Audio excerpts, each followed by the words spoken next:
Assalamu alaikum. Here's the video on what to pack for Umrah under 2 minutes. I'll be going to Medina first, so I plan to buy an ihram in Medina. But if you're going to Makkah first, make sure you include an ihram in this bundle. So here we have it. Thobes.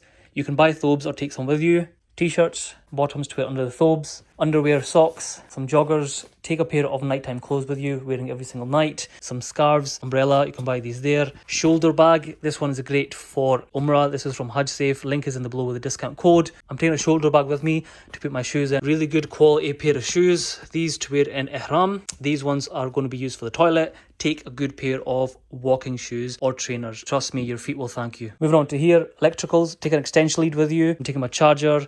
You can take a travel adapter if you want, memory cards, my inhaler, some sunglasses, a weighing scale for luggage. This is a lifesaver. Some padlocks, travel prayer namaz for the airport, some medication, toothbrush, toothpaste, face mask if you need one, pack of tissues, some sun cream, perfume, travel size of shampoo and conditioner, body wash, a moisturizing cream, bag to put all these in, and my vitamins and a comb. So this is what I'm taking with me to Umrah. Your list may be different, but I plan on traveling light. Anything I need, I can buy in Saudi. Like I said, if you're going to Makkah first, make sure you guys take an ihram from here. If I'm missing anything from this list, check the link in the description below. I'll put all that information in there. Take care. Assalamu alaikum. Hope you have a great Umrah. Please keep me and my family in your du'as. Assalamu alaikum wa rahmatullah.